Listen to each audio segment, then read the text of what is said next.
தென்னாடுடைய சிவனே போற்றி, என் நாட்டவர்க்கும் இறைவா போற்றி. அனைவருக்கும் அன்பு வணக்கம். அடுத்ததாக நாரதர் என்ன கேட்கிறார் அப்படின்றத விட இது ஒரு அறிவுரையாக கூறுகிறார் அப்படின்னு சொல்லலாம். அதாவது என்ன சொல்றார், ஒரு ராஜனது ஜெயத்திற்கு காரணம் மந்திராலோசனை அன்றோ அப்படின்னு கேட்கிறார். அதாவது ஒரு அரசனுடைய வெற்றிக்கு காரணமாக இருப்பது மந்திராலோசனை. இப்போ மந்திரம் அப்படின்னா இன்னொரு இடத்துல ரொம்ப அழகா அதுக்கு ஒரு விளக்கம் கொடுக்கிறார். மந்திரம் அப்படின்றத புத்தி பலம் அப்படின்னு எடுத்துக்கொள்ள வேண்டும் அப்படின்னு. ஏன்னா மந்திரிகள் அப்படின்னு நம்ம சொல்றோம். அப்போ மந்திரம் அப்படின்னா நாம நினைக்கிற மாதிரி எதையோ ஒன்று சொன்னா எதையோ வரும் அப்படின்னு இல்லாமல் இந்த இடத்துல அவர்களுடைய புத்தி சாதுரியம், அதனால தானே அவர்களை நம்ம மந்திரியா வச்சிருக்கோம். அப்போ ஒரு ராஜா வெற்றி அடைய வேண்டும் அப்படின்னா முக்கியமான காரியங்களில் மந்திரிகளுடன் இல்லை மற்றவர்களுடன் ஆலோசனை செய்ய வேண்டும். இதைத்தான் மந்திராலோசனை அப்படின்னு சொல்றாங்க.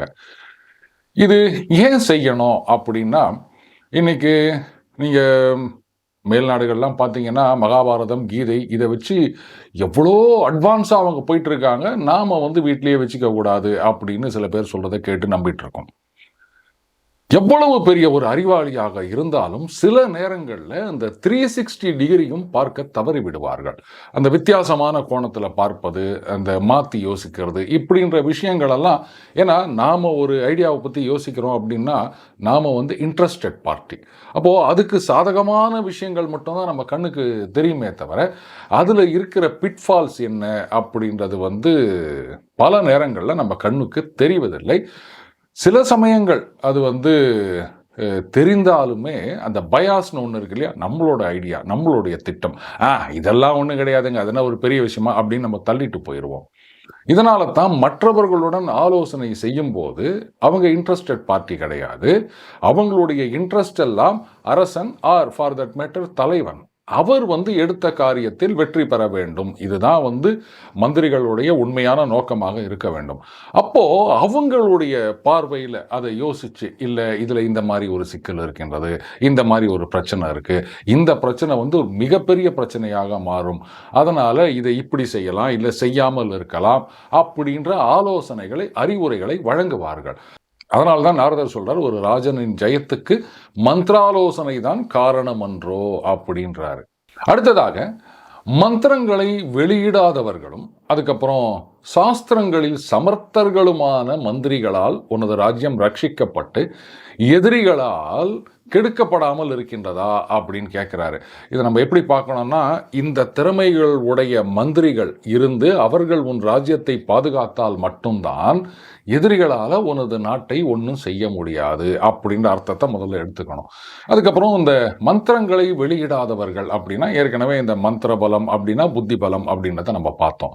அப்போ நமது திட்டங்கள், நோக்கங்கள், ஆறு என்னென்னவோ ஐடியா வச்சிருப்போம், இதையெல்லாம் வெளியில சொல்லக்கூடாது மந்திரிகள். அப்பேற்பட்ட மந்திரிகளா இருக்கணும். அதுக்கப்புறம் சாஸ்திரங்களில் சமர்த்தர்கள். இப்போ இங்க சாஸ்திரம் அப்படின்னா நம்ம தவறா ஒரு அர்த்தத்தை எடுத்துக்கொண்டிருக்கின்றோம். வான சாஸ்திரம் அப்படின்னு சொல்றோம். அப்ப என்ன அது? அது அஸ்ட்ரானமி, அது வானியல் பற்றிய அறிவியல் இல்லையா?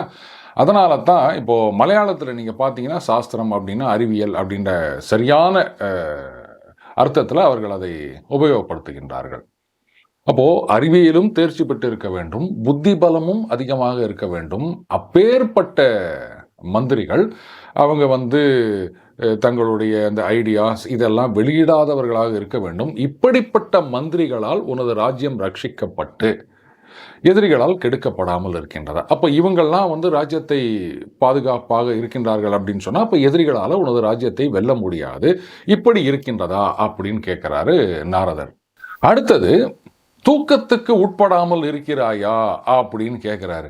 என்ன சார், அப்ப என்ன தூங்கவே கூடாதா? ஒரு ராஜா 24 மணி நேரமும் ராஜ்யபாரத்தை சுமந்து கொண்டு ராஜ்யத்தை பத்தியே நினைச்சுக்கினே இருந்தா அப்புறம் தூங்காம இருந்தா மனுஷன் என்ன ஆவறது அப்படின்னு கேட்கலாம்.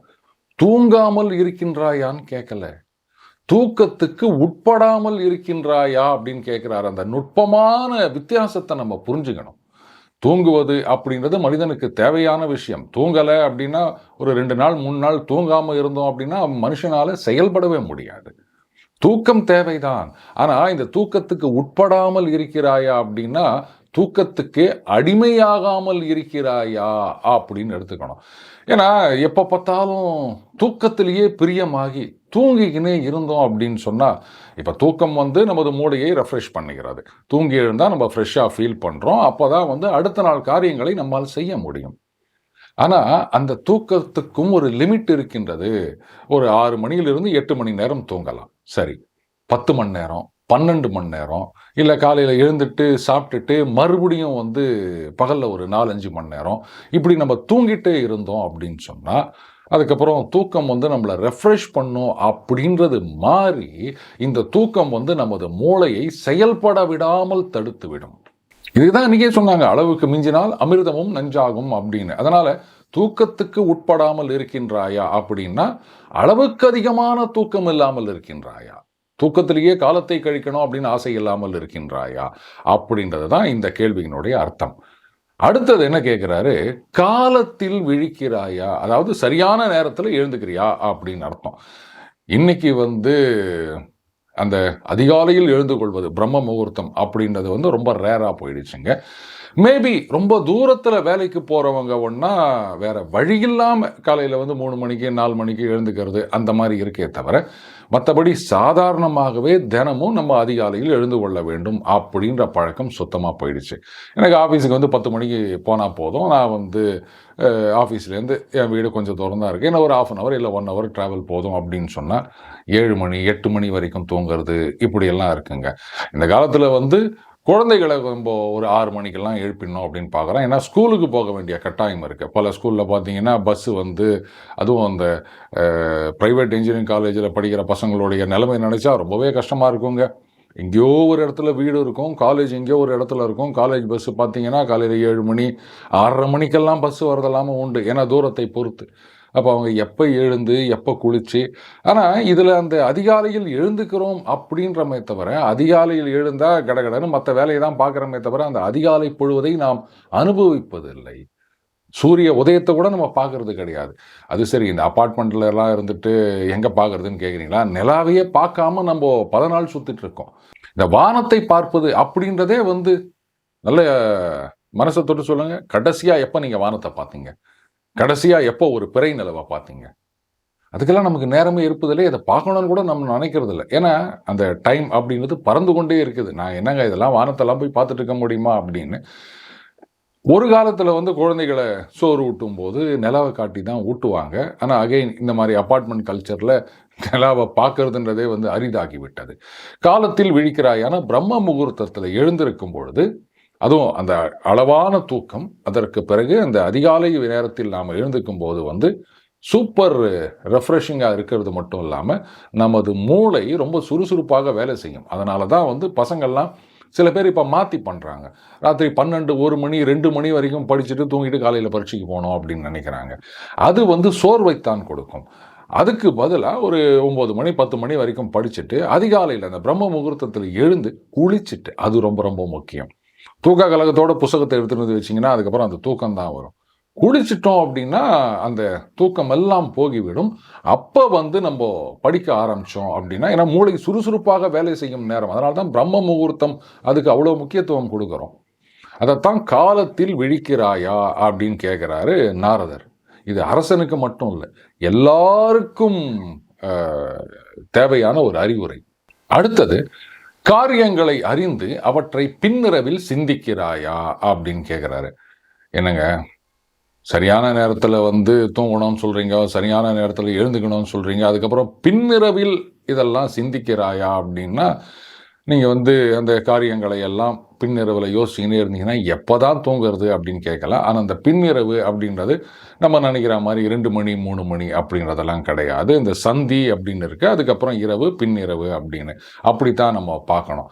சரி, எதுக்காக வந்து அப்போ யோசிக்கணும் அப்படின்னா, இதுலேயும் வந்து ஒரு சூட்சுமம் இருக்கிறதா நான் பார்க்குறேன். ஏன்னா பகல் அப்படின்னும் போது ஃபார் தட் மேட்டர் ராஜான்னு இல்லை, யாராக இருந்தாலும் நிறைய டிஸ்டர்பன்சஸ் இருக்கும். ஆனால் அதுக்கப்புறம் அந்த சந்தி காலத்துக்கு அப்புறம் பார்த்தீங்கன்னா அந்த டிஸ்டர்பன்சஸ்லாம் இருக்காது. அஃப்கோர்ஸ் இப்போ வந்து சார் எனக்கு ஐபிஎல் பார்க்கணும் சார், சீரியல் பார்க்கணும் சார்னா அதெல்லாம் டிஸ்டர்பன்ஸ்னால் சரி, அதுக்கு மேலே நாம் ஒன்றும் பண்ண முடியாது. ஆனால் இந்த தொந்தரவுகளெல்லாம் இல்லாமல் அப்போ நம்ம யோசிக்கிறோம் அப்படின்னு சொன்னால் எந்த டிஸ்டர்பன்ஸும் இல்லாமல் இருக்கும்போது தானே நம்மளால் கான்சென்ட்ரேட் பண்ண முடியும். அதைத்தான் அவர் கேட்குறாரு, காரியங்களை அறிந்து அவற்றை பின்னிரவில் சிந்திக்கிறாயா அப்படின்னு. அகைன் இதுவும் அரசர்களுக்கு மட்டும் இல்லை, எல்லாருக்கும் ஏற்ற அறிவுரை இது. அடுத்தது, பலருடனும் தனியாகவும் மந்திராலோசனை செய்யாமல் இருக்கின்றாயா அப்படின்னு கேட்குறாரு. அதாவது முதல்ல என்ன சொல்றாரு, ஒரு ராஜனின் வெற்றிக்கு காரணம் மந்திராலோசனை அப்படின்றாரு. அப்போ பலருடனும் தனித்தும் மந்திராலோசனை செய்ய வேண்டும், அது செய்ய தவறிவிடவில்லையே அப்படின்றத தான் இந்த கேள்வியில் அவர் குறிப்பிடுகின்றார்.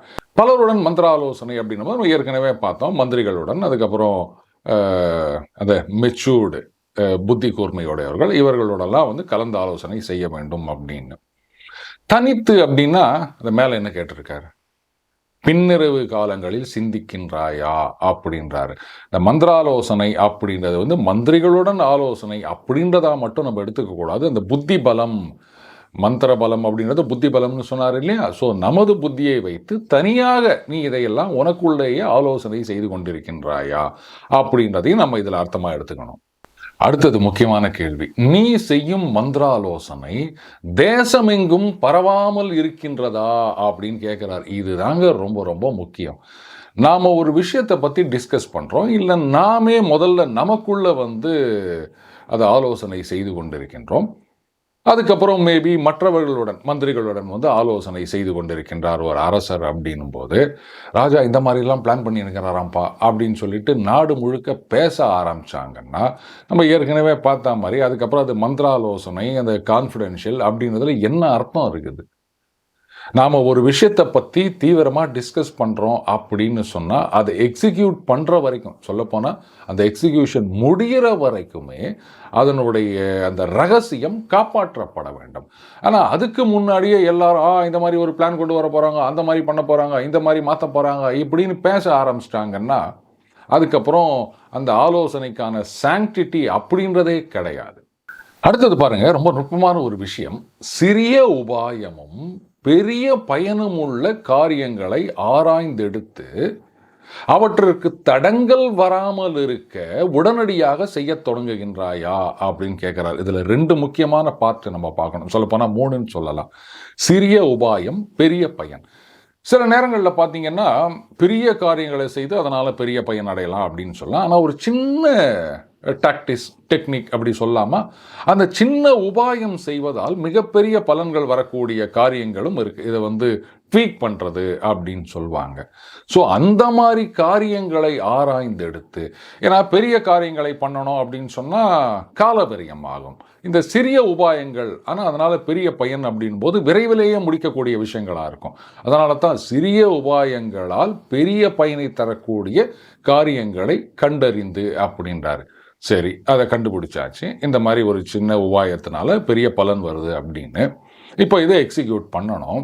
அதுக்கு தான் அவர் சொல்கிறாரு, அதற்கு தடங்கள் ஏற்படாமல் இருப்பதற்காக விரைந்து முடிக்கின்றாயான்னு கேட்குறாரு. ஏன்னா எந்த ஒரு காரியமும் இந்த டைம் டிலே அப்படின்னு இருந்ததுன்னா பல நேரங்களில் கம்ப்ளீஷன் திணறும். அதனால தான் ஒரு திட்டம் போட்டால் சட்டு புட்டுன்னு முடிக்கணும் அப்படின்றது. இது வந்து time over run, cost over run அப்படின்னு ப்ராஜெக்ட்லலாம் சொல்லுவாங்க. அதை எக்ஸிக்யூட் பண்ணாமல் ஒன்று வந்து எக்ஸிக்யூஷன் ஆரம்பித்து டிலே ஆகுது அப்படின்றது ஒரு பக்கம். இன்னொன்று எக்ஸிக்யூட் பண்ணுறதுக்கே சரி இப்போ பண்ணிக்கலாம், இல்லை அடுத்த மாதம் பண்ணிக்கலாம், இல்லைங்க இது வந்து தை மாதம் வரட்டும், இல்லை வந்து நம்ம வந்து ஆடி மாதத்தில் பண்ணிக்கலாம், இப்படி தள்ளி போட்டுக்கின்னே இருக்கக்கூடாது. அப்போ என்ன ஆகும், அந்த உபாயம், அந்த காரியம் இது வேணா மற்றவங்களுக்கு தெரியாமல் இருக்கலாம், ஆனால் அந்த உபாயத்தை இப்போ நம்ம செய்ய போகிறோம்னா அதுக்கான சாதகமான சூழ்நிலை இப்போ நிலவுகின்றது, நீங்கள் கொஞ்சம் தள்ளி போட்டீங்க அப்படின்னு சொன்னால் அந்த சாதகமான சூழ்நிலை மாறலாம், பாதகமான சூழ்நிலை உருவாகலாம். அப்போது அந்த உபாயத்தை நாம் எக்ஸிக்யூட் பண்ணுறதுக்கு வாய்ப்பே இல்லாமல் போகலாம். அதனால தான் தடங்கள் ஏற்படா வண்ணம் விரைந்து முடிக்கின்றாயா அப்படின்னு கேட்குறார். எவ்வளோ நுட்பமான விஷயங்கள் பார்த்தீங்களா ஒவ்வொன்றுத்துலையும். அடுத்தது, சந்தேகிக்கப்பட்ட வேலைகள் அனைத்தையும் நீயே நேரில் பார்க்கின்றாயா அப்படின்னு கேட்குறாரு. பார்த்த பிறகு அதை அவர்களிடம் ஒப்படைக்கின்றாயா அப்படின்னு கேட்குறாரு. இது வந்து 2 பார்ட்டாக பார்க்கலாம். அது என்ன சார் சந்தேகிக்கப்பட்ட வேலைகள் அப்படின்னா, ஒரு வேலையை நம்ம வந்து ஒருத்தர்கிட்டயோ பலர்கிட்டயோ ஒப்படைக்கணும். அந்த வேலை வந்து சிறப்பாக நடைபெற வேண்டும். ஒரு மிலிட்ரி சீஃப் ஒருத்தர் சொன்னார், அவர் ஜெர்மன் தளபதி தான். அதாவது அவருக்கு கீழே இருக்க ஒருத்தர்கிட்ட நம்பி ஒரு வேலையை கொடுக்குறேன் அப்படின்னு சொன்னால், அதுக்கப்புறம் வந்து அதை ஒழுங்காக செய்கிறானா அப்படின்னு நான் பார்க்க மாட்டேன். ஏன்னா அதற்கான தகுதி இருக்கு அப்படின்னு நான் கன்வின்ஸ் ஆனால் மட்டும்தான் அந்த வேலையை அவன்கிட்ட கொடுப்பேன். அப்படி முழு நம்பிக்கை இருக்கு அப்படின்னும் போது நான் பின்னாடியே போயிட்டு அவன் பண்ணிட்டு இருக்கானா, செஞ்சு முடிச்சிட்டானா அப்படின்னு பார்க்க மாட்டேன் அப்படின்னு சொன்னார். ஆனால் எல்லாருமே வந்து அந்த மாதிரி துணை தளபதிகள், அந்த மாதிரி ஆட்கள் கிடைப்பது ரொம்ப கஷ்டம் இல்லையா? அதுலேயும் நீங்கள் பணியாளர்கள் இல்லை மற்றவங்க கிட்ட ஒரு வேலையை ஒப்படைக்கிறீங்க அப்படின்போது அந்த வேலை ஒருவேளை இவங்க வந்து இதை தாமதப்படுத்துவார்களா இல்லை சரியா செய்வார்களா அப்படின்ற சந்தேகம் வந்ததென்றால் யாரையோ ஒருத்தர் கூப்பிட்டு, என்னப்பா ஒழுங்காக பண்ணுறாங்களா போய் பார்த்துட்டு வா, அதை மட்டும் செய்யக்கூடாது. நீயே நேரில் சென்று பார்க்கிறாயா அப்படின்னு கேட்குறார். அப்போதான் அந்த பணியானது செம்மையாக நடைபெறும். சரி பார்க்குறீங்க, பார்த்துட்டு அதில் ஏதோ குறைகள் பிழைகள் இருக்குது அப்படின்னு சொன்னால் அதை வந்து சரி செய்ய சொல்லுறோம். இல்லை வந்து சரியாகவே நடந்து கொண்டு இருக்கின்றது அப்படின்னா, அதாவது பல வேலைகள் அந்த பெரிய அதிகாரி வந்து பார்க்குறாரு, அப்பப்போ நேரில் வந்து என்னென்னலாம் பண்ணிட்டுருக்கீங்க அப்படின்றத வந்து அவர் சூப்பர்வைஸ் பண்ணுறாரு அப்படின்னு தெரிஞ்சாலே அது பாட்டுக்கு கட கட கட கடன்னு சிறப்பாக நடைபெறும். அதெல்லாம் யாரும் வரமாட்டாங்கங்க, நம்ம எப்போ பண்ணி முடித்தாலும் யாரும் கேட்க மாட்டாங்க அப்படின்னு இருந்தால் அது சாதாரணமாகவே ஒரு தொய்வு இருக்கும் அந்த வேலையில். ஸோ அந்த மாதிரி சந்தேகம் வரும்போது ஒரு ராஜன் நேர போய் பார்க்கணுன்றாரு. சரி பார்த்துட்டாரு, அதில் பிழை இருக்கின்றது, அதை கரெக்ட் பண்ணுறாரு, இல்லை பிழை இல்லை அப்படின்னும் போது பார்த்தவற்றை அவர்களிடம் ஒப்படைக்கின்றாயா அப்படின்னா அதை வந்து அந்த பணியை அதை செஞ்சிட்ருக்காங்க இல்லையா, அவங்க கிட்ட ரைட்டு நீங்கள் கண்டினியூ பண்ணுங்க அப்படின்னு சொல்கிறது. இப்போ சொல்லுங்க, மகாபாரதத்தை வீட்டில் வச்சுக்க கூடாது அப்படின்னா இந்த மாதிரியான மேனேஜ்மெண்ட் டெக்னிக்ஸ் இது வந்து அலுவலகத்தில் மட்டும் இல்லை, வீட்டில் எல்லா இடங்கள்லையும் நமக்கு தேவையான ஒரு அறிவுரை. எவ்வளோத்தெல்லாம் நாம் மிஸ் பண்ணிட்டு இருக்கோம் இல்லையா? அடுத்ததாக கேட்குறார், அதாவது வேண்டியவர்களும் பொருளாசையற்றவர்களும் குலக்கிரமமாக வந்தவர்களுமான வேலைக்காரர்களால் அந்த பணிகள் செம்மையாக செய்யப்படுகின்றதா அப்படின்னு கேட்குறாரு. அதென்ன சார் வேண்டியவர்கள் அப்படின்னா, நமக்கு வேணுங்கிறவங்களுக்கு மட்டும் வேலை கொடுக்கணுமா அப்படி அர்த்தம் கிடையாது. நமது நலனை விரும்புபவர்கள், அதுதானே முக்கியம். ஒரு ஆர்கனைசேஷனாக இருக்கட்டும், இல்லை ஒரு நாடாக இருக்கட்டும், இல்லை வந்து ஒரு குடும்பமாக இருக்கட்டும், நமது நலனை விரும்புபவர்கள் நம்ம கூட இருந்து நம்ம கூட வந்து பணிகளை செய்தால் மட்டும்தான் அது சிறப்பாக நடக்கும். அதை விட்டுட்டு ஆமாம் யாராக இருந்தால் எனக்கு என்ன வந்தது, ஏதோ வரோம் போகிறோம் அப்படின்னு கடனிழவேன்னு வேலை செய்கிறவங்களை வச்சுக்கினா என்ன மாதிரி வேலை நடக்கும்னு சொல்லுங்கள். இதுதான் வேண்டியவர்கள் அப்படின்னு சொல்றாரு. சரி, அடுத்தது பொருளாசையற்றவர்கள். இது ரொம்ப ரொம்ப முக்கியம். மந்திரிகளுக்கும் இதைத்தான் தகுதியா சொல்றாரு நாரதர். பொருளாசையற்றவர்கள் அப்படின்றத ஒரு குவாலிஃபிகேஷனா வைக்கிறார். அதே குவாலிஃபிகேஷனை தான் பணியாளர்களுக்கும் வைக்கின்றார். எதனால அப்படின்னா, இந்த வேலை செய்யும் இடத்துல பண்டங்கள் திருடு போவது அப்படின்றத இன்னைக்கு நம்ம நிறைய பார்க்குறோம் இல்லையா? பொருளாசை இருப்பவர்கள் அப்படின்னு சொன்னால் கட்டிங் கார்னர்ஸ், இங்கே ஏதாவது பண்ணி அதில் ஏதாவது நம்ம பார்க்கலாமா பணத்தை அப்படின்ற மாதிரி சில பேர் நடந்துக்கலாம். அதனால தான் பணியாளர்கள் எப்படி இருக்கணும்னா பொருளாசையற்றவர்களாக இருக்க வேண்டும் அப்படின்னு. அடுத்தது குலக்கிரமமாக அப்படின்னா இப்படி வச்சுக்கலாம், அந்த ப்ரொஃபஷனில் அவங்களுக்கு நல்ல டேலண்ட் இருக்குதா அப்படின்னு. உடனே இந்த குலத்தொழில் அப்படின்லாம் யாரும் குறுக்க வராதிங்க. இன்னைக்கு ஐரோப்பிய நாடுகளில் பார்த்தீங்கன்னா இந்த வாட்ச் மேக்கிங் ஃபேமிலி அப்படின்னு இருப்பாங்க, இந்த ஹேண்ட்மேட் வாட்சஸ் அப்படின்னு சொல்லுவாங்க. அதுக்கப்புறம் இந்த வைன் தயாரிப்பது, இது எங்கள் ஃபேமிலி பிஸ்னஸ். நாங்கள் வந்து பரம்பரையாக வந்து 4-5 தலைமுறையாக இல்லை 7-8 தலைமுறையாக இதெல்லாம் பண்ணிகிட்ருக்கோம். இந்த டெக்னிக்கை நாங்கள் யாருக்கும் சொல்லி கொடுக்க மாட்டோம் அப்படின்வாங்க. அதே மாதிரி வைர நகை செய்பவர்கள், இந்த மாதிரி நிறைய தொழில் செய்பவர்கள் வந்து அந்த தொழிலை ரொம்ப பெருமையாக நினைக்கிறாங்க. நாங்கள் வந்து இத்தனை தலைமுறையாக நம்ம செஞ்சிட்ருக்கோன்னு முதல்ல ஆரம்பிச்சார் பாருங்க, மேபி அவர் பேர்லேயே அந்த நிறுவனங்கள் கூட இயங்கி கொண்டு வரும். ஆனால் இங்கே நாம் என்ன பண்ணுறோம், உழவுக்கும் தொழிலுக்கும் வந்தனை செய்வோம் அப்படின்னு பெருசாக பேசிட்டு தொழில் செய்கிறவங்கள பார்த்து இளக்காரமாக பேசுகிறோம். இதுதான் நம்மளுடைய அந்த ஹிப்போக்ரஸி அப்படின்னு சொல்லணும். ஏங்க தொழில் பெருசு அப்படின்னு சொல்கிறீங்க, அடுத்தவனை ஏமாற்றக்கூடாது, பொய் சொல்லக்கூடாது, திருடக்கூடாது, ஆட்டையை போடக்கூடாது. அப்போ நேர்மையாக எந்த தொழில் செய்தாலும் அதில் கௌரவம் தானே தவிர அதில் என்ன தலைகுனிவு இருக்குது? ஆனால் செய்கிற தொழிலை வச்சு இது இவன் டீ கடைக்காரன், இவன் வந்து தோசை கடைக்காரன், இப்படி நாம் பேசிகிட்டு இருக்கோம். எப்படி ஒரு ரெட்டை வேஷம் போட்டுட்ருக்கோம் பார்த்தீங்களா? அப்போது அந்த உண்மையிலேயே நேர்மையான தொழிலுக்கு நாம் மரியாதை கொடுப்பதாக இருந்தால் இந்த மாதிரி கிறுக்கு கேள்வியெல்லாம் வராது. இப்படிப்பட்ட வேலைக்காரர்களால் அந்த பணி செய்யப்படுகின்றதா அப்படின்னா, இந்த குவாலிஃபிகேஷன்லாம் இருந்தால் அந்த பணி சிறப்பாக நடைபெறும் அப்படின்றத அறிவுரையாக கூறுகின்றார் நாரதர். அடுத்ததாக நாரதர் கேட்கிறார், நீ செய்கின்ற காரியங்களை அந்த காரியம் முடிகிற வரைக்கும், இல்லைன்னா அது முடியும் தருவாயில் மட்டும் மற்றவர்கள் அறிகின்றனரா அப்படின்னு கேட்கிறார். அதாவது நம்ம இப்போ ஒரு காரியம் செய்கிறோம் அப்படின்னா அது முழுசா முடிகிற வரைக்கும் நாம் என்ன செய்கிறோம் அப்படின்றது மற்றவங்களுக்கு தெரியக்கூடாது. ஆர் அட்லீஸ்ட் அது முடிகிற போகிற நேரத்தில் தெரிஞ்சால் கூட ஓகே. ஏன்னா சில காரியங்கள் வந்து நம்ம செஞ்சு முடிக்கிற வரைக்கும் மற்றவங்களுக்கு தெரியாது. சில காரியங்கள் வந்து முடிக்கும் போது தெரிய வரும். உதாரணத்துக்கு இப்போ நம்ம ஒரு வீடு கட்டிகிட்டு இருக்கோம் அப்படின்னா, முதல்ல அந்த இடத்த சுற்றி இப்போ இருக்க மாதிரி நம்ம வந்து தடுப்பெல்லாம் கட்டுறோம்.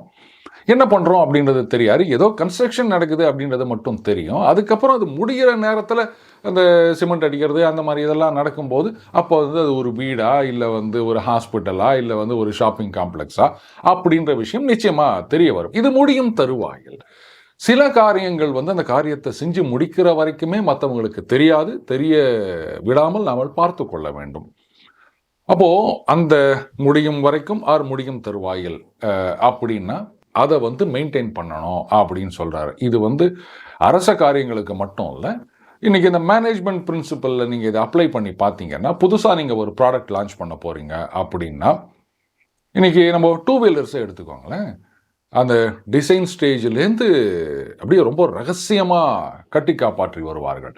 அதுக்கப்புறம் அந்த மாடல் அதை வந்து டெஸ்ட் ட்ரைவ் அனுப்புவாங்க இல்லையா, அப்போ கூட பார்த்தீங்கன்னா அந்த பாடி ஃபுல்லாக பேப்பரு இல்லை வேறு ஏதாவது கலர் ஸ்டிக்கரை ஒட்டி அனுப்புவாங்க. பெரும்பாலும் அது வந்து வெள்ளையில் ஸ்ட்ரைப்ஸ் போட்ட மாதிரி இருக்குன்னு வச்சுக்கோங்களேன்.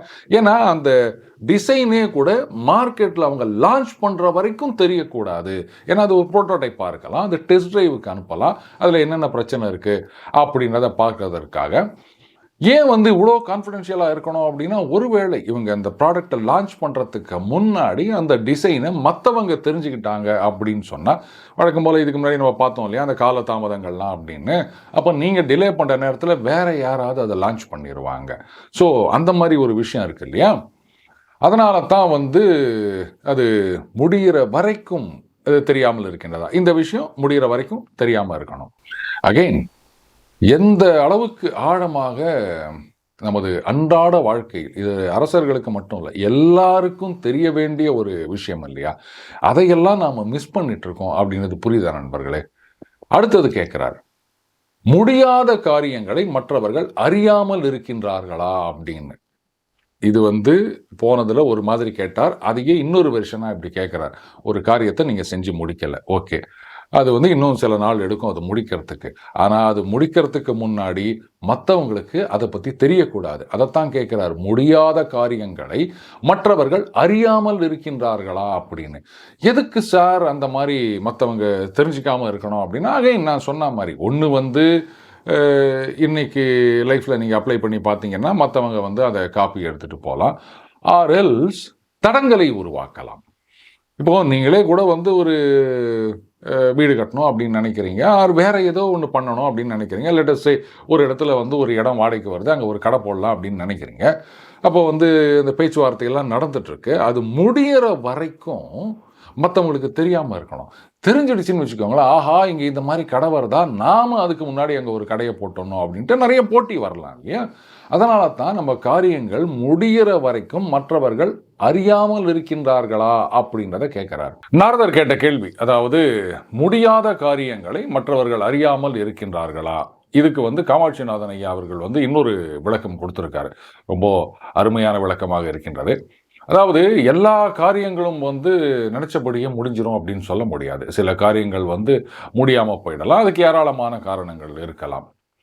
அந்த மாதிரி ஏதாவது காரியம் ஒரு அரசனால் அது முடிக்க முடியாமல் போய்விட்டால் அது வந்து மற்றவங்களுக்கு தெரியாமல் இருக்குதா? இது வந்து இன்னொரு விளக்கமாக அவர் கூறுகின்றார்.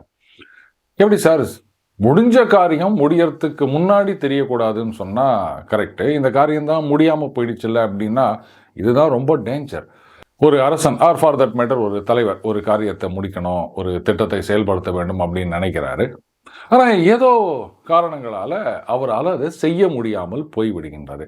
இப்போ இது வெளில தெரிஞ்சுது அப்படின்னு வச்சுக்கோங்களேன், முதல்ல என்ன சொல்லுவாங்க, என்னங்க இது, அவரே ஒரு பிளான் கொண்டு வர்றாரு, கடைசியில் அவராலேயே இதை எக்ஸிக்யூட் பண்ண முடியலை, அப்போது அவருக்கு அந்த திறமை இல்லை, செல்வாக்கு இல்லை, சாமர்த்தியம் இல்லை அப்படின்ற மாதிரி எல்லாரும் பேச ஆரம்பிச்சிருவாங்க. அதனால தான் வந்து முடியாத காரியங்கள் மற்றவர்கள் அறியாமல் இருக்கின்றார்களா அப்படின்னு ஒரு காரியம் வந்து அதோட டிராப்டு, இனிமேல் இதை செய்ய முடியாதுன்ற நிலைமைக்கு நம்ம வந்துட்டோம் அப்படின்னு சொன்னால் அதை பற்றி மற்றவங்க தெரிஞ்சிக்கவே கூடாது. இது வந்து மேனேஜ்மெண்ட்டில் பார்த்தீங்கன்னா இந்த ஃபெயில்டு அட்டம்ப்ட்ஸ் நிறைய இருக்கும். சில ப்ரோட்டோடைப் கொண்டு வரணும் அப்படின்னு நினைப்பாங்க, அது வந்து ஒர்க் அவுட் ஆகாது. இது வந்து வெளில தெரிஞ்சுது அப்படின்னு வச்சுக்கோங்களேன், அப்போ என்ன ஆகும் பார்த்தீங்களா, இந்த கம்பெனி வந்து இந்த மாதிரி ஒரு ப்ராடக்டை கொண்டு வரணும்னு நினச்சாங்க, ஆனால் அவங்களால முடியல இப்படின்ற செய்தி பரவுச்சு அப்படின்னு சொன்னால் அவங்க சக்ஸஸ்ஃபுல்லாக எத்தனையோ ப்ராடக்டை கொண்டு வந்திருப்பாங்க, இன்னும் எத்தனையோ ப்ராடக்டை கொண்டு வரவும் போகிறார்கள். நிறைய R&Dயில் இன்வெஸ்ட் பண்ணியிருக்காங்க, நிறைய ப்ராடக்ட்டு அந்த பைப்லைன். ஆனால் இந்த மாதிரி ஒன்று கொண்டு வர நினச்சாங்க, அது ஃபெயிலியர் ஆயிடுச்சு, அந்த ப்ரோட்டோடைப்பு ஒர்க் அவுட் ஆகலைன்ற விஷயம் லீக் ஆச்சுன்னா அந்த கம்பெனியோட அந்த குட்வில்னு சொல்லுவாங்க, அதை பயங்கரமாக டேமேஜ் பண்ணும். இது வந்து இந்த மேனுஃபேக்சரிங் இண்டஸ்ட்ரியில் இருக்கவங்களுக்கு ரொம்ப நல்லா தெரியும். அது மருந்து கம்பெனி ஆகட்டும், இல்லை வந்து ஒரு பைக் கம்பெனியை எடுத்துக்காங்களேன், அவங்க வந்து ஏதோ ஒரு மாடல் கொண்டு வரணும்னு நினைக்கிறாங்க, ஆனால் டெஸ்ட் ட்ரைவ் பண்ணும்போது சரியாக வரல. இப்போது நிறைய கம்பெனிகள் நம்ம பார்த்துருக்கோம். மோட்டார் பைக்லேயே பார்த்தீங்கன்னா ரெகுலராக அவங்க இப்போ புது பிராண்டு இன்ட்ரடியூஸ் பண்ணிட்டு வராங்க. ஒரு சில பிராண்டெல்லாம் இன்ட்ரடியூஸ் பண்ணி ஒரு சில வருடங்கள்லேயே இல்லை வித்தின் இயரே வந்து அந்த ப்ரொடக்ஷன் நிறுத்தினதும் நிறைய மாடல் இருக்குது. ப்ரோட்டோடைப்பெல்லாம் தாண்டி வந்துடும் அது. ஆனாலும் பார்த்தீங்கன்னா மார்க்கெட்டுக்கு வந்த பிறகு அது கஸ்டமர் தானே அல்டிமேட்டாக அது என்ன ஏது அப்படின்னு சொல்கிறது. இவங்க டெஸ்ட் ட்ரைவ் பண்ணும்போதெல்லாம் பெரிய பிரச்சனைகள் தெரியாது, ஏன்னா அது லாங் டேர்ம், ஒரு வருஷம் 6 மாதம் ஓட்டினா தான் என்ன பிரச்சனை வருது அப்படின்றது தெரியும். ஸோ அந்த மாதிரி வரும்போது அந்த மாடலை டோட்டலாக நிறுத்தி விடுவதும் உண்டு. அந்த ரீகால் பண்ணுறது அப்படின்னு வேறு சொல்கிறோம் இல்லையா, பார்த்தீங்கன்னா லட்சக்கணக்கில் வண்டிகள் எல்லாம் ரீகால் பண்ணி, இல்லை அதில் அந்த இடத்துல ஒரு சின்ன தப்பு இருக்குது, நாங்கள் அதெல்லாம் ரெக்டிஃபை பண்ணுறோம், இதெல்லாம் நம்ம நிறைய பார்த்துருக்கோம். ஸோ இதெல்லாம் வந்து அந்த கம்பெனியோட இமேஜை டேமேஜ் பண்ணுகின்ற விஷயங்கள். இதுவாது வெளில வந்துட்டு அதுக்கப்புறம் பிரச்சனைன்னு தெரியுது. முக்கியமான ஒரு விஷயத்தை அவங்க கொண்டு வர நினச்சி இது வந்து என்டையர்லி டிஃப்ரெண்ட்டாக இருக்கலாம், அந்த மாதிரி விஷயத்தில் அவங்க ஃபெயிலியர் ஆகிட்டாங்க அப்படின்னு சொன்னால் அந்த கம்பெனியோடைய நம்பகத்தன்மையே கேள்விக்குள்ளாகப்படும். நான் சொன்ன மாதிரி அவங்க ஏற்கனவே எவ்வளோ சக்ஸஸ்ஃபுல்லாக ப்ராடக்ட் கொண்டு வந்திருந்தாலும் இந்த மாதிரி ஒரு ஃபெயிலியர், புதுசாக ஏதோ ட்ரை பண்ண நினச்சாங்க ஆனால் அவங்களால முடியல அப்படின்னும் போது அது வந்து ஒரு தவறான விஷயமாக பார்க்கப்படும். ஸோ அதுதான் காமாட்சிநாதன் ஐயா அவர்கள் விளக்கம் குறிப்பிடுகின்றது. அடுத்ததாக நாரதர் கேட்கிறார், தர்மங்களிலும் அனைத்து சாஸ்திரங்களிலும் வித்வான்களாகிய உபாத்தியாயர்கள், இதை ஒரு பக்கம் வச்சுக்காங்க, இவர்களால் ராஜகுமாரர்களும் அனைத்து படை வீரர்களும் பழக்கப்படுகின்றனரா அப்படின்னு கேட்குறாரு. இதை இன்னொரு பக்கம் வச்சுக்காங்க. 2 பார்ட் ஆயிடுச்சா. இப்போ மொதல் பார்ட் உபாத்தியாயர்கள், இது நம்ம எல்லாருக்கும் தெரியும், டீச்சர்ஸ், வாத்தியார். அவங்க எதில் தேர்ச்சி பெற்றிருக்கணும், தர்மங்களில். முதல்ல தர்மத்தை தான் சொல்கிறார், அதுக்கப்புறமா தான் வந்து அனைத்து சாஸ்திரங்களிலும் அப்படின்னு. அகைன் சாஸ்திரம் அப்படின்னும் போது சயின்ஸ் அப்படின்ற அர்த்தத்தை தான் நாம் இங்கே எடுத்துக்கொள்ள வேண்டும். வானசாஸ்திரம்னு சொல்கிறோம் இல்லையா, அந்த மாதிரி. சரிங்க, ஒரு டீச்சர் அப்படின்னா என்ன சப்ஜெக்டோ, இப்போ நம்ம இந்த காலத்துக்கு ஏற்ற ஒரு கெமிஸ்ட்ரி டீச்சர், ஃபிசிக்ஸ் டீச்சர் அப்படின்னா அவர் சப்ஜெக்டில் தரவாக இருந்தால் போதாது. அது என்ன தர்மம் அப்படின்னா, ஆன்மீகம் இல்லாத அறிவியல் அழிவுக்குத்தான் வழிவகுக்கும். வெறும் நீங்கள் சயின்ஸ் இதை மட்டுமே நீங்கள் பார்த்துட்டு போனீங்க, அந்த தர்மம், இதைத்தான் நம்ம ஆன்மீகம்னு சொல்கிறோம். நம்ம ஆன்மீகமே தர்மம் தானேங்க, அதனால தான் சனாதன தர்மம்னு சொல்கிறோம்.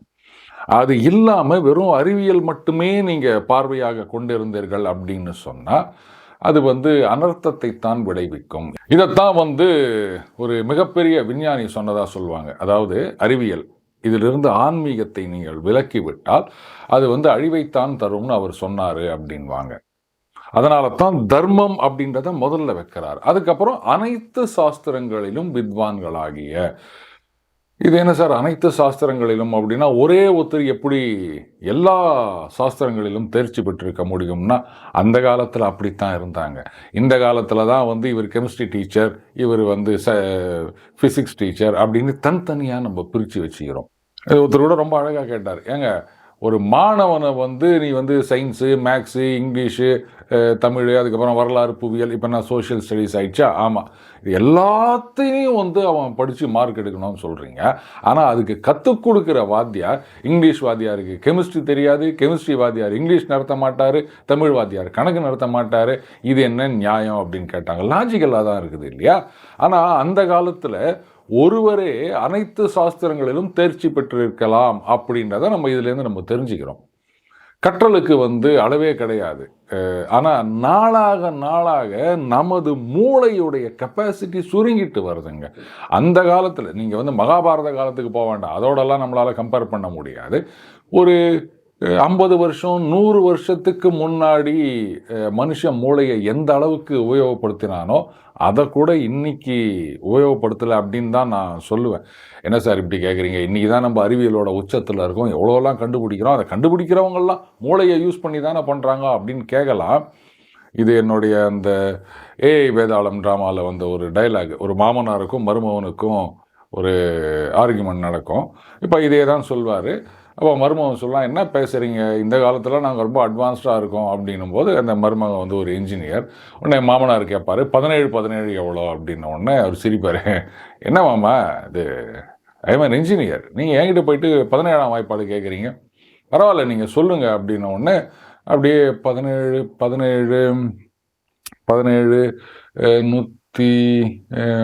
230 இல்லையே வராது அப்படின்னு திணறிட்டு இருப்பார். உடனே மொபைல் எடுத்து கணக்கு போட போவார். நில்லுங்க, நான் உங்களை கேள்வி கேட்டால் நீங்கள் பதில் சொல்லணும், அதை என்ன கால்குலேட்டர் வச்சு சொல்கிறீங்க அப்படின்னும் போது அப்போது அவர் சொல்வார், இல்லை அது எதுக்கு இதெல்லாம் நம்ம போட்டு மண்டையை உடச்சிக்கிறது அப்படின்ட்டு இதெல்லாம் மெஷின் கிட்ட கொடுத்துட்டோம் அப்படின்வார். அப்போ தான் அந்த மாமனார் சொல்வார், இதுதான் எல்லாத்தையும் மெஷின் கிட்ட கொடுத்துட்டு நம்ம மூளையை நம்ம யூஸ் பண்ணுறதே இல்லை அப்படின்வார். ஸோ அந்த மாதிரி தான் நாம் வந்து மெஷினை நம்பிக்கொண்டு இருக்கின்றோம். சொந்தமாக இப்போ நாம் எதுவுமே வந்து செய்கிறது கிடையாது. போதா குறைக்கு இப்போ அந்த ஏஐன்னு வந்துருச்சு, எல்லாம் அதை கேட்டு செய்யலாம் அப்படின்னு வேற நம்ம ஆரம்பிச்சிட்டோம். இது எந்த அளவுக்கு மனுஷனை முட்டாளாக்க போகின்றது அப்படின்றத யாரும் யோசிச்சு பார்த்ததா தெரியல. நாம் எதுவுமே சிந்தனை செய்யணும்னு அவசியம் கிடையாது, எல்லாம் மெஷின் கிட்ட கொடுத்துரும், மெஷின் பார்த்துக்கும் அப்படின்னா இப்போ வந்து அந்த ஏஐ டெவலப்பிங் ஸ்டேஜில் தாங்க இருக்குது. முழுமையாக அது அப்படின்னு சொல்ல மாட்டேன் நான். ஏன்னா நானே நிறைய கேள்விகள் கேட்டு அது தப்பாக பதில் கொடுத்துருக்குது. அதுக்கப்புறம் என்ன இந்த மாதிரி தப்பாக சொல்கிறே, இது மாதிரி இருக்குது அப்படின்னா, எஸ் யூ ஆர் கரெக்ட் அப்படின்னு நீங்கள் என்னத்தை சொல்வீங்க? இதை நம்பி யாராவது காரியத்தில் இறங்கினா என்ன ஆகும்? மேபி கோடிங் எழுதுறதுக்கு மட்டும் ஒன்றா அது ரொம்ப சக்ஸஸ்ஃபுல்லாக இருக்கும் அப்படின்னு சொல்லலாம். அகெயின் ஒரு ஒற்றுமை கவனிச்சிங்களா? அந்த காலத்தில் வந்து மெக்காலே கல்வி முறை எதுக்கு அப்படின்னா, குமாஸ்தாக்களை உருவாக்குவதற்காக நாம் முன்னாடி ஃபாலோ பண்ணிட்டு இருந்த கல்வி முறையை அழித்து இன்னும் வெள்ளக்காரன் புதுசாக நம்மளுக்கு கற்றுக் கொடுத்தான், அவன் தான் நமக்கு வந்து கல்வியை கொடுத்தான் அப்படின்ற மாதிரி நம்மளை குமாஸ்தாக்களாக்க உருவாக்குவதற்காகத்தான் அந்த மாதிரி அவன் ஒரு எஜுகேஷன் சிஸ்டத்தை கொண்டு வந்து நம்மளுடைய கல்வி முறையை நாசம் பண்ணினான். ஆனால் இன்றைக்கி நாம் என்ன பண்ணிகிட்ருக்கோம், அன்றைக்கி குமாஸ்தாக்களாக இருந்தோம், இன்றைக்கி வந்து கோடிங் எழுதுகிறவங்களாக இருக்கும். அதைத்தான் பண்ணின்னுக்கிறோம். நம்ம மாங்குன்னு யாருக்கோ கோடிங் எழுதி கொடுத்துன்னுக்கிறோம். ஒரு வருஷத்தில் எத்தனை லட்சக்கணக்கான இன்ஜினியர்கள் நம்ம காலேஜ்லேருந்து வராங்க. ஆனால் ஒருத்தர் கூட ஒரு பில்கேட்ஸ் மாதிரி வர முடியலையே. அவங்களுக்கு உக்காந்துங்கன்னு நம்ம கோடிங் எழுதுகிற வேலை தானே பார்த்துன்னுக்கிறோம். இதையே யாருமே யோசிக்கலை அப்படின்னு தெரியல. எப்படி அங்கே மட்டும் புதுசாக யோசித்து அவங்க வந்து டெவலப் பண்ணுறாங்க. எத்தனையோ ஆப்புகள் இன்றைக்கி நம்ம யூஸ் பண்ணுறதெல்லாம் வந்து மேலை நாடுகள்லேருந்து நம்ம தலையில் கொண்டு வந்து கட்டினது. நாம் ஏன் புதுசாக சிந்திக்க மாட்டேங்கிறோம்?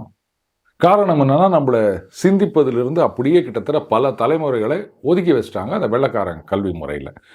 நம்மளுடைய இந்த கல்வி முறையில் தர்க்க சாஸ்திரம்னு ஒன்று, இந்த லாஜிக் அப்படின்னு, இது கொஞ்ச நாள் வரைக்கும் +2 லெவல்லையும் இருந்தது, காலேஜ்லேயும் இருந்தது. இப்போ அதை யாரும் சீந்தறது கிடையாது. அந்த காலத்துலலாம் அந்த தர்க்க சாஸ்திரம் அப்படின்றது வந்து ஒரு கட்டாயம். அது இருந்தால் மட்டும்தான் கேள்வி கேட்க தெரியும். நமக்கு கேள்வி கேட்க தெரிஞ்சால் தானே புத்தி வளரும். இங்கே தான் நம்ம கேள்வியே கேட்காது. அதுதான் புஸ்தகத்தில் கேள்வி இருக்குது, கைடு இருக்குது, நோட்ஸ் இருக்குது, அதில் கேள்வி இருக்குது, பதில் இருக்குது, படிச்சுக்கோ அப்படின்லாம் நம்ம பண்ணினுக்கிறோம். அப்புறம் எங்கேருந்து நாமெல்லாம் வந்து வல்லுநர்களாக வருவது? ஸோ தர்மங்களிலும் அனைத்து சாஸ்திரங்களிலும் வித்வான்களாகிய உபாத்தியாயர்கள் அப்படின்னு இதை கம்ப்ளீட் பண்ணிட்டு, யார் யாருக்கு? ராஜகுமாரர்களுக்கு, அனைத்து படை வீரர்களுக்கு. அப்போ இதிலிருந்து நம்ம என்ன தெரிஞ்சுக்கிறோம் அப்படின்னா, ராஜகுமாரர்களும் படை வீரர்களும் ஒன்றாக கல்வி கற்றனர். இதானே நமக்கு தெரியுது. இல்லைன்னா அவர் கேட்டிருப்பார்ல, ராஜகுமாரர்களுக்கு சொல்லிக் கொடுக்குறாங்களா அப்படின்னு ஒரு கேள்வி. அப்புறம் அனைத்து படை வீரர்களுக்கு நல்ல ட்ரெயின்டு டீச்சர்ஸ் இருக்காங்களா, இப்படிலாம் கேட்டிருக்கணும். ரெண்டுத்தையும் ஒன்றா கேட்கும்போது அப்போது ராஜகுமாரர்கள் படை வீரர்கள் எல்லாரும் சமமாக நடத்தப்பட்டனர் அந்த காலத்தில். இதுதான் சனாதன தர்மம், உண்மையான சனாதன தர்மம். ஆனால் இன்னைக்கு என்னென்னவோ சாயம் பூசி நிற்கிறாங்க, அப்படி இப்படி அப்படின்னு. இதெல்லாம் படிக்கும்போது தானே நமக்கு தெரியுது. அடுத்ததாக, அநேகமாயிரம் மூர்க்கர்களுள் ஒரு கற்றவனை விலைக்கு வாங்குகிறாயா அப்படின்னு கேட்குறாரு. என்ன சார், அப்போ என்ன பட்சவனை விலைக்கு வாங்குறதா? என்னங்க இது மனுஷனை வந்து ஏதோ ஆடு மாடு இல்லை பொருள் மாதிரி விலைக்கு வாங்குற மாதிரி பேசுத, இப்படிலாம் யாரும் கேள்வி கேட்க வேணாம். இதனுடைய உள்ளர்த்தம் என்ன அப்படின்றதையும் வந்து அதில் குறிப்பிட்டிருக்கின்றார்கள்.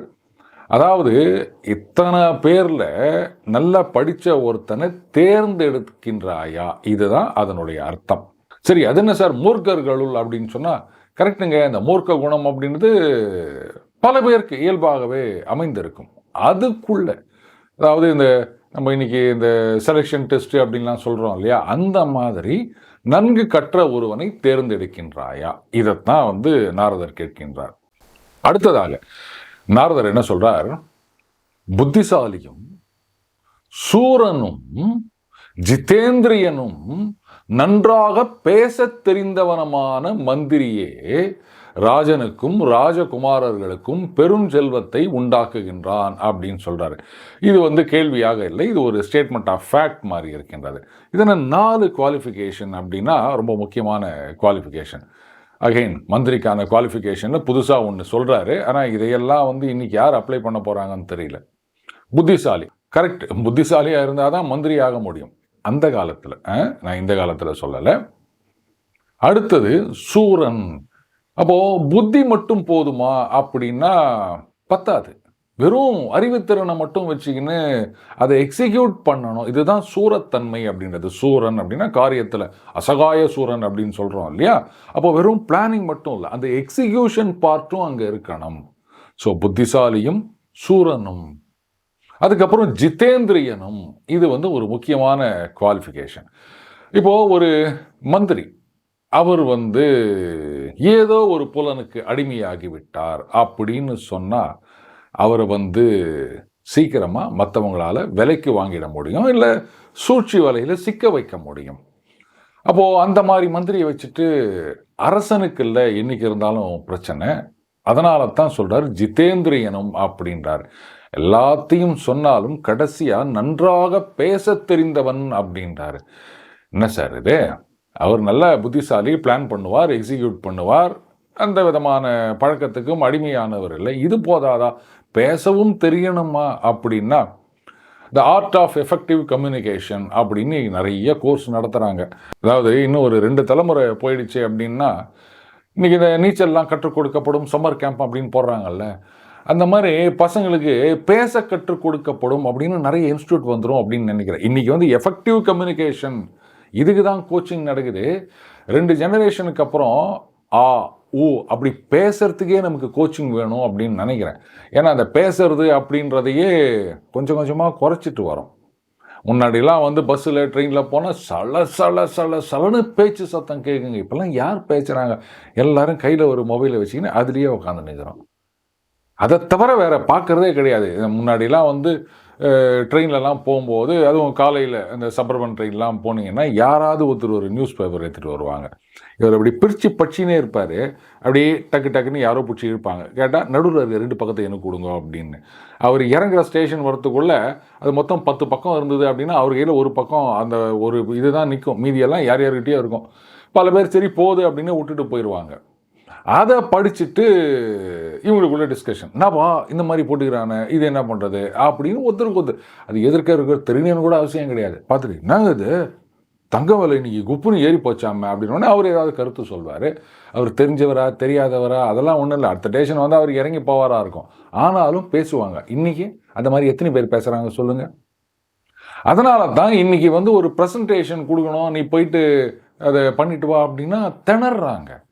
சார் நல்லா நான் கோடிங் எழுதுவேன் சார், நல்லா எக்ஸிக்யூட் பண்ணுவேன் சார். சரி தம்பி, கிளைண்ட்டு முன்னாடி நீ போய் சொல்லணும் அப்படின்னா இங்கே தான் பயங்கரமான லேக்கிங்காக இருக்குது இன்னைக்கு பல பேருக்கு. செயல் திறமை புத்திசாலித்தனம் இருந்தால் மட்டும் போதாது, அதை அடுத்தவங்களுக்கு கம்யூனிகேட் பண்ண தெரியணும், கன்வே பண்ண தெரியணும். இப்போ ராஜா வந்து ஏதோ ஒரு ப்ரப்போசலை கொடுக்குறாருங்க, இந்த மாதிரி ஒரு திட்டம் கொண்டு வரலான்னு இருக்கேன், மந்திரிகளே உங்கள் கருத்தை சொல்லுங்க. இப்போது இந்த மந்திரி புத்தி அதிகம், அந்த பிளானை எக்ஸிக்யூட் பண்ணுறதுக்கு சூரத்திறமையும் இருக்கின்றது. ஆனால் ராஜா இந்த திட்டத்தில் இந்த மாதிரி ஒரு பிரச்சனை இருக்குது, இங்கே ஒரு சிக்கல் இருக்குது அப்படின்றத எஃபெக்டிவாக கம்யூனிகேட் பண்ண தெரியல அப்படின்னா அப்புறம் அந்த மந்திரியால் என்ன பிரயோஜனம் சொல்லுங்கள்? ராஜா நல்ல திட்டம் ராஜா, நல்ல திட்டம் ராஜா அப்படின்னு கைத்தட்டிக்கினே போகிறதுக்கு தான் மந்திரியா? அந்த காலத்தில் அங்கே வந்து ஏதாவது பிரச்சனை இருந்ததுன்னு சொன்னால் எடுத்து சொல்லணும், இந்த மாதிரிலாம் பண்ணணும் அப்படின்னு அந்த உரிமை வழங்கப்பட்டிருந்தது அந்த கால மந்திரிகளுக்கு. அப்போ அந்த பேச தெரியல அப்படின்னா இவ்வளோ குவாலிஃபிகேஷன் இருந்தாலும் ஒன்றும் பிரயோஜனம் இருக்காது இல்லையா? இல்லைங்க, இந்த திட்டத்தில் சொல்லுங்க, இல்லை அது வந்து ஏதோ சரி வராது. சரி வராதுன்னு எப்படி சரி வராது சொல்லுங்க? அது அது என்ன தோணுதுன்னு இப்படிலாம் இழுத்துன்னு இருந்தா ராஜா கோபம் வருமா வராதா? சரி, கோபமே வரல, இவர் ரொம்ப நல்லவர் அப்படின்னு தெரிஞ்சிருந்தாலும் சரிங்க என்ன பிரச்சனைன்னு சொன்னாதானே வந்து டிஸ்கஸ் பண்ண முடியும், சொல்லுங்க அப்படின்னா இல்லை அதாவது ஏதோ இங்கே வரைக்கும் நிற்கிது இப்படி இல்லாமல் சொல்லிட்டு இருக்க முடியும் ராஜா கிட்ட போயிட்டு. ஸோ அதுக்குத்தான் அந்த நன்றாக பேச தெரிந்தவனுமான மந்திரி அப்படின்றத சொல்கிறாரு நாரதர். இந்த குவாலிஃபிகேஷன்லாம் எத்தனை பேருக்கு இன்னைக்கு பொருந்தும் அப்படின்னு வேணாம், விட்டுருங்க. அடுத்தது நாரதர் கேட்கிறார், எதிரிகளால் அறியப்படாமல் நம்பப்பட்டவனாகி உன் எதிரிகள் எல்லோரையும் நீ அறிகின்றாயா அப்படின்றாரு. அதானே சார், எதிரிகளால் அறியப்படாமல் அப்படின்னா நமக்கு ஒருத்தர் எதிரி அப்படின்னா அவர் வந்து நம்மளை எதிரியா நினைக்கின்றார். அப்போ அவருக்கு வந்து நம்ம யாருன்னு தெரியும் இல்லையா? அப்போது எதிரிகளால் அறியப்படாமல் அப்படின்னா அப்போ என்ன, அதான் முகமுடி போட்டுக்கணுமா, இல்லை வந்து மாறு வேஷத்தில் போனோமா, இல்லை எங்கேயாவது ஒழிஞ்சு நிற்கணுமா? அது என்ன நம்பப்பட்டவனாகி அப்படின்னா செகண்ட் பார்ட், உன் எதிரிகள் எல்லோரையும் நீ அறிகின்றாயா, அது நமக்கு புரியுது. உனக்கு யார் யாரெல்லாம் எதிரி, நண்பன் போலவே பல எதிரிகள் இருப்பாங்க, ஸோ அவங்களெல்லாம் நீ அறிகின்றாயா அப்படின்னா அது சுலபமாக புரியுது. ஆனால் எதிரிகளால் அறியப்படாமல் நம்பப்பட்டவனாகி அப்படின்னா என்ன அர்த்தம்னா, சிம்பிளாக சொல்லாமல், இப்போது நீங்கள் இருக்கீங்க, உங்களுக்கு ஒரு எதிரி இருக்கின்றார், உங்களுக்கு அவர் எதிரி அப்படின்றது நல்லா தெரியும். ஆனால் உங்கள் எதிரி என்ன நினைக்கணுமா, ஆஹா அவருக்கு ஒன்றுமே தெரிலப்பா, வெள்ளந்தி ஆகிறாருப்பா, நாம் வந்து அவருக்கு எதிராக சதி செய்கிறோம் அப்படின்றது அவருக்கு ஒன்றுமே புரியல, நாம தான் அவருக்கு நம்பர் 1 எதிரின்றது அவருக்கு தெரியவே இல்லை, அதனால் நாம் சுலபமாக அவரை கவுத்துடலாம் அப்படின்னு அந்த எதிரி நம்ப வேண்டும். அதுதான் எதிரிகளால் அறியப்படாமல்.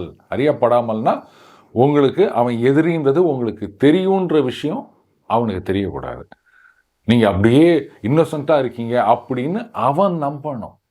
அதுதான் எதிரிகளால் அறியப்படாமல் நம்பப்பட்டவனாகி உன் எதிரிகள் எல்லோரையும் நீ அறிகின்றாயா. அடுத்ததாக, கல்வியும் கேள்வியும் மிகுதியாக உள்ளவனும் பொறாமையற்றவனும் மேல் மேலும் கேட்டு தெரிந்து கொள்ள வேண்டும் என்ற ஆர்வம் மிகுதியாக உள்ளவனுமான புரோகிதன் உன்னால் ஆதரிக்கப்படுகின்றானா. எவ்வளவு குவாலிஃபிகேஷனை ஒவ்வொருத்தருக்கும் கொடுத்து வச்சிருக்காங்க பார்த்தீங்களா அந்த காலத்தில் தகுதிகளாக. கல்வியும் கேள்வியும் மிகுதியாக உள்ளவன். கல்வி அப்படின்னா நம்ம கற்றுக்கொள்வது, கேள்வி அப்படின்றது கேட்டு தெரிந்து கொள்வது. எப்படி வாத்தியார் பாடம் நடத்தும் போது காதில் கேட்டு தெரிஞ்சுக்கிறோம், அதுவா? அப்படி இல்லை, பல விஷயங்களையும் பல இடங்களில் கேட்டு தெரிந்து கொள்ள வேண்டும். இதுதான் வந்து கல்வி கேள்வி அப்படின்றது.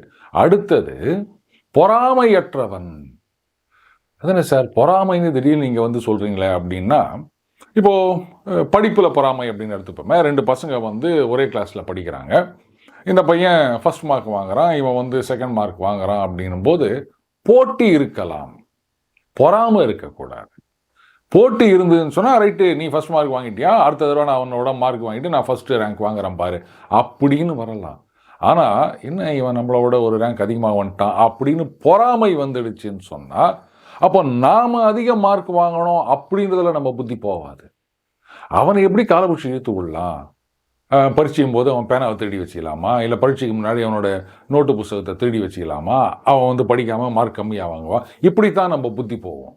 அதனால தான் பொறாமை அப்படின்றது எந்த ஒரு ஸ்பியரில் நீங்கள் எடுத்துட்டாலும் நாம் மேலே போனோம் அப்படின்ற புத்தி வராது. இந்த மேலே இருக்கவனை எப்போ பிடிச்சி கீழே எடுக்கலாம், இப்படித்தான் புத்தி போகும். ஸோ அதுக்கு தான் சொல்கிறாரு பொறாமையற்றவனும் அப்படின்றாரு. அதுக்கப்புறம் மேலும் மேலும் கேட்டு தெரிந்து கொள்ளும் ஆர்வம் உடையவனும். இது வந்து கேட்டு தெரிந்து கொள்ளணும்னா மறுபடியும் அந்த கேள்வி அப்படின்றதுல மட்டும் இல்லை, பல விஷயங்களை கேட்டு தெரிந்து கொள்வது அப்படின்னு நம்ம அர்த்தம் எடுத்துக்கொள்ளலாம்.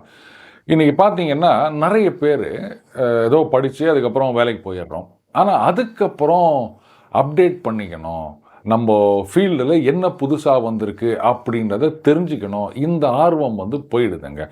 இன்றைக்கி வந்து இந்த காம்படிஷன் அதிகமாக இருக்கின்ற ஐடி ஃபீல்டில் பல பேர் செய்கின்ற தப்பு, ரைட்டுங்க, அதான் வேலைக்கு வந்துட்டேங்க, நான் கோடிங் எழுதுறேன், இல்லை அதை பண்ணணுமா பண்ணுறேன், ஏதோ நான் பண்ணினே இருக்கேன், என் வேலைக்கு நான் இது பண்ணின்னு இருக்கிறேன் அப்படின்னா, இன்றைக்கு வந்து எப்போ வந்து அந்த எம்என்சிலாம் அதிக சம்பளம் கொடுக்குறாங்க அப்படின்னு ஆசைப்பட்டு போகிறோமோ, அப்போ அதே மாதிரி அந்த ஹையர் அண்ட் ஃபயர் அப்படின்ற பாலிசியை அவங்க ஃபாலோ பண்ணிகிட்ருக்காங்க.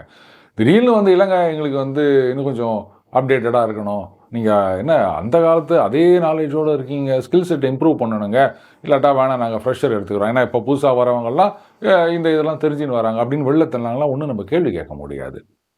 அதனால தான் மேலும் மேலும் கேட்டு தெரிந்து கொள்ளும் ஆர்வம் உடையவனும் அப்படின்றார். அப்படிப்பட்ட புரோகிதனை நீ ஆதரிக்கின்றாயா அப்படின்னு. இது பல பேர் ரியலைஸ் பண்ணதா தெரியலங்க. நம்ம ஃபீல்டுன்னு மட்டும் இல்லை, சம்மதம் இல்லாத விஷயங்கள் கூட நம்ம தெரிஞ்சு வச்சுக்கலாமா, தப்பே கிடையாது. அந்த குதிரைக்கு அந்த மூஞ்சில் கட்டி வச்சுருப்பாங்க பாருங்கள், அப்படியே நேராக போகணும் அப்படின்றதுக்காக ஏன் அப்படியே போனோம் நம்ம? சின்ன வயசில் எங்கள் வீட்டு பக்கத்தில் ஒரு அண்ணன் சொல்வார், கண்டதை படித்தால் பண்டிதனாவான், கண்டதை தின்றால் குண்டனாவான் அப்படின்வார். எதையாவது படிங்க அப்படின்னு சொன்னால் சில பேர், சார் இதை படித்தா என்ன சார் பிரயோஜனம், என்னுடைய ஃபீல்டுக்கு இது ஏதாவது யூஸ்ஃபுல்லாக இருக்குமா அப்படின்னு கேட்குறவங்களையும் நான் நிறைய பார்த்துருக்கேன். உங்கள் ஃபீல்டுக்கு சம்மந்தப்பட்டதாக இருந்தால் மட்டும்தான் படிப்பீங்களா? மற்றதெல்லாம் படிக்க மாட்டீங்களா? உங்களை சுற்றி என்ன நடக்குது அப்படிங்கிறது நீங்கள் தெரிஞ்சுக்க வேண்டாமா? புதுசாக என்னென்ன விஷயங்கள் வருகின்றன.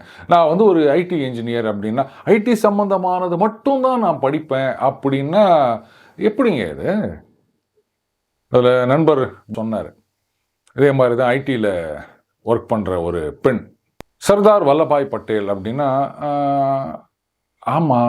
ஆமாம் அது ஒரு சிலை கூட வச்சாங்கல்ல, இவ்வளோ தான் தெரிஞ்சிருக்கு. இந்தியா சுதந்திரம் அடைந்த பிறகு இந்த பிரின்ஸ்லி ஸ்டேட்ஸ்ன்னு சொல்லுவாங்க, இதையெல்லாம் 500க்கும் மேற்பட்ட பிரின்ஸ்லி ஸ்டேட்ஸ், அதையெல்லாம் வந்து எப்படி அவர் இந்தியாவுடன் இணைத்தார்? அப்படியா, அவ்வளவா இருந்தது இப்படி கேட்குறாங்க. நீங்கள் என்ன சொல்லுவீங்க? இப்போ ஸ்கூலில் கூட இதெல்லாம் படிச்சிருக்க மாட்டாங்களா? இல்லை அதெல்லாம் வந்து சாய்ஸில் விட்டாங்களா? இல்லை படித்தது அப்படியே மறந்து போயிடுச்சா? இதெல்லாம் எனக்கு எதுக்கு அப்படின்னு ஒரு தலைமுறையே நம்ம வளர்த்து வச்சுக்கிறோம். அதனால தான் என்னவோ தெரியல, நாடு எக்கேடு கெட்டு போனால் எனக்கு என்ன, எனக்கு வேலை இருக்குது, சம்பளம் இருக்குது அப்படின்ற ஒரு மென்டாலிட்டி ரொம்ப அதிகமாக வந்துட்டு இருக்குன்றதை நம்ம பார்க்குறோம். அதனால் கேட்டு தெரிந்து கொள்ள வேண்டும், முடியலையா படித்து தெரிந்து கொள்ள வேண்டும், எதை வேணாலும் படிக்கலாம். அட்லீஸ்ட் உங்கள் ஃபீல்டுக்கு சம்பந்தமான விஷயத்தையாவது படித்து அப்டேட் பண்ணிக்கங்க, அதையாவது பண்ணுங்க. மீண்டும் அடுத்த பதில் இணைந்திருப்போம். வணக்கம்.